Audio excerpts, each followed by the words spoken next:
Elite Stars. And who else, child? I can't. And the Prince and Tigeress.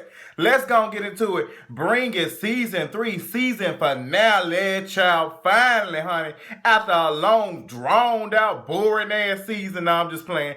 A couple of these episodes were a hit and miss, and this episode was in between.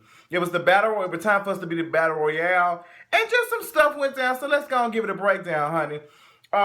Diana's talking to Kayla. She's just like, girl, we cannot lose this. Kayla just got through bringing some Popeyes chicken and shit. She just like, girl, we can't. And Diana like, girl, we cannot lose this battle royale. We just cannot lose this one. Y'all came. Y'all lost the first season to battle royale to Divas of Olive Branch, and they ass is not here. Okay, what's the name right here? Cursing out damn hotel guests and shit. We're not doing none of this shit. Do you know who I am? I am a reality star. I am the lady that's on Bringing. What's that right here? Do y'all know who I am? I am the lady from Bring It. Girl, when Diva said this shit, I almost turned into a damn toad. That shit was so damn funny. Oh, so much stuff going on. I am happy to announce to you all, those people who watch me and support and love me, that I will be emceeing the Purple Diamonds competition in Jackson, Mississippi, April the 24th. Yes, your boy Justin J will be emceeing that. I cannot wait to see you in Jackson, Mississippi. When I get the date, the info of where the location is, all that, I will be providing that to you all. Just stay tuned. It's going to be fun. It's going to be interesting. Y'all know I love the Purple Diamonds. Y'all know I love Coach Shanika. She is just very professional and just poised. I just love it. So we gonna see. And then I get to see the Purple Diamonds. I get to see y'all girl Tamia and the other girls and the other dancers and stuff. The coach. Well, not the coach, the captain of the Purple Diamonds. It's gonna be amazing. And I get to go to one of my favorite cities, Jackson, Mississippi. So I can't wait to see you all there. You interested, just follow, email me, and let me know what's going on, okay? And be checking your mailboxes, okay? Because plenty of shirts have been sent out. Everybody, if you got an email saying your shirt, you got it. Everybody has their stuff. Everybody's getting good. Everybody send me pictures. When you get your shirt, take a picture. Let me know how you like it and everything. Everyone is excited. I'm wearing the Kingeries Azalea with gold font. Yes, get into my products. Okay? So we're getting ready. We're practicing for the Captain Solo, and we're Cameron, and we're doing the 8th wonder of the world, and that's going to be Captain Cammy. And I'm just like, okay, I don't know how I feel about this, because to execute that, you have to be like, you have to talk about the 7 wonders and stuff, like, and how is that possible to do that? But Diana did it. She was like, girl, we gonna do it, honey. And in the viewing room, we got our DDPs and we got our DDCPs, okay? Dancing Dolls assistant coach parent, okay? Miss Tina, she is the founder of that house, child, the House of Struggle, okay? And Mimi says she wants to get a new booty. She says she wants to get a new booty. She's going to, the DDPs are so entertaining on the show that, they need their ass to get people to watch boring ass Atlanta Plastic. And I ain't gonna lie, it worked. I wasn't here for it at first, but Tina knows she had me scream when she read the shit out of Selena. She said, Selena had her ass shut up. I can't be the only one who hear no ass. Cause baby, I've been looking at Selena booty. I ain't gonna lie. Now I love me some Selena. But baby, that booty had been shot up with something. It's been like she done had something, because Selena booty look big as hell. It ain't been that damn big. Now Selena always had a body, but her booty is just out there. And ain't nothing wrong with you got the coin for it, you do it. But Tina did that shit so fun and so professional, I couldn't help but to scream. So Mimi said she gonna get her some ass. And we gonna see how that goes, honey. I got a chance to watch the Atlanta Plastic.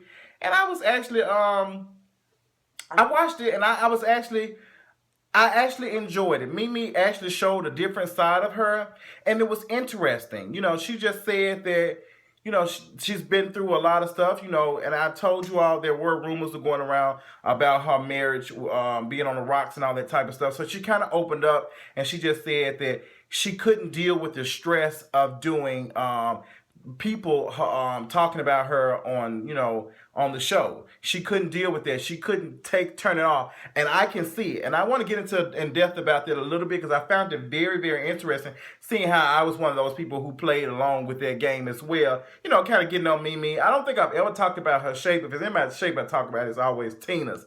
But we kind of both go back and forth. We both said some things, all that kind of stuff, and it's just interesting to see how that affected her mentally. Like she couldn't put it down, and I can see it.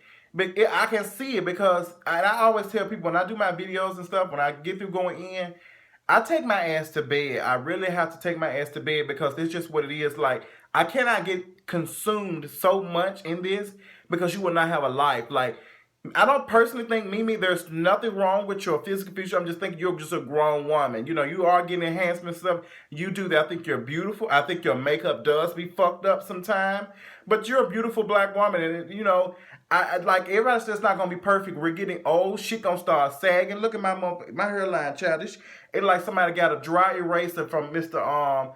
What's that man name? Mr. Magic or whatever. The bald head man, and just scrub the child. If you go any further back, I'm just gonna have to zzz, and just call it a day. It just is when we were getting older. We're just not gonna be youthful forever.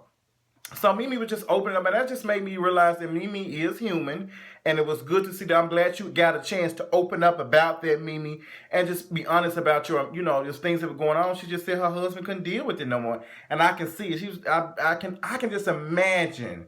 I can just only imagine, and I just think that's just. It's just the things that you have to deal with as far as even me, child. You got folks who ain't got no cars, ain't got no place to live, and get fired from Kmart making videos about me. Folks tagging my name in all that type of shit for some views and shit.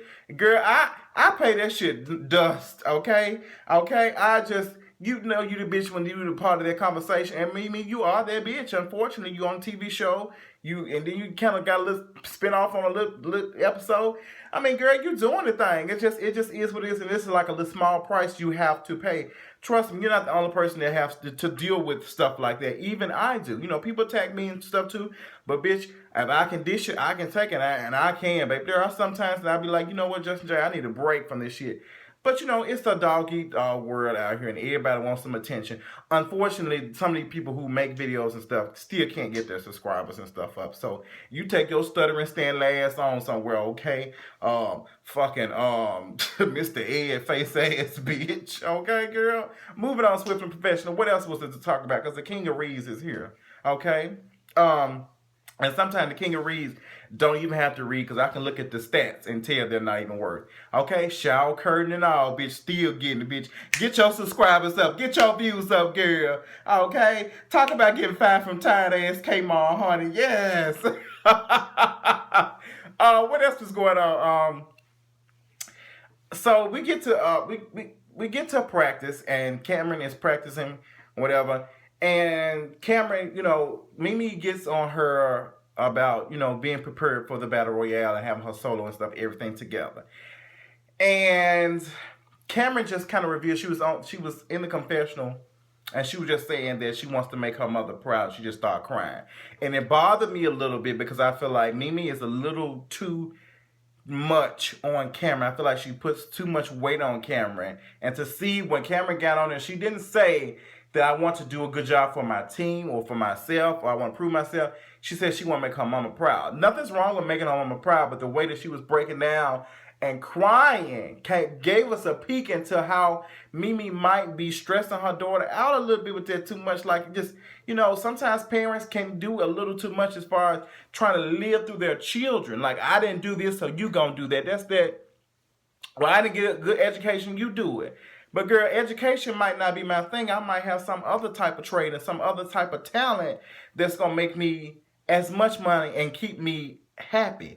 Because sometimes, like college ain't for everybody. This ain't for everybody. Working at Kroger ain't for everybody. It just is what it is. Like, you have to take and find out what makes you happy. If you can work a job and be happy and not get paid, then you love that shit. If you work this shit, you can do that shit for free, then you love it. And get paid for doing that stuff. That's how I be trying to explain to folks. Don't be miserable doing something just because. And that's my message for tonight. Plenty of messages and plenty of shit to discuss, honey. Um, I do want to discuss. Selena, have you had some booty shots, girl? We want to know, honey. Sanjay comes back with the alumni, and she's like, she driving her and fanning her Curtis or her daddy. JJ is so sweet, and she talking to her sisters and stuff, and like everybody was excited to see the other alumni girls because there have been so many just alumni that came out of the Dancing Dolls that are dancing. I think at Alcorn and other schools and stuff. They're doing it really, really. There were some badass captains. I cannot think of the one my guy James always tells me about. I can't because he was just like Cat. I think he said Cat. Like she was just bad. I've never seen her, but he always goes in for Cat. He like Cat was a badass captain. She was bad as hell, and Kayla was a badass captain too. I just think I think just Cameron is just not that kind of strong captain that we've been seeing.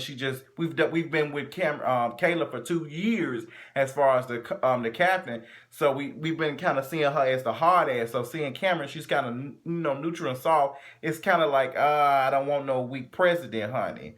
Okay, but Cameron is still she still showed out. She still do what she got to do. So we get, girl, let's talk about these performances, honey. I really want to go in about these performances, honey. The lead stars of Nashville come out and they do their Star Wars thing, and they for the solo or whatever. I thought the what's name was cute. I thought the Star Wars things was cute, but that solo was just boring as hell. From the little 2 seconds I saw, it looked boring and did not interest me at all. It just looked tired as hell. Like she barely moved her leg. Like the coaches, y'all got to. And I just don't personally feel like the elite stars of Nashville are in that same level as the Dancing Dolls and these other teams who have been there. I feel like Tyrus, as a coach or whatever he is this week, attitude and the way he acts brings attention. They brought him on there. I just don't think his team has never even had a chance to even battle the Dancing Dolls. So how in the fuck they make it to the damn battle royale? And catch these teas. I have gotten plenty of inboxes telling me about that tired ass battle the whatever the cuts for battle royale, and they said that Purple Diamonds and the Divas of Dance should have been there. Purple Diamonds are a good team. Divas of Dance, I've seen them first from my own eyes, and they are extraordinary team. Extraordinary. They are really, really, really good. And I'm just going to be honest, and I know it's going to hurt some feelings.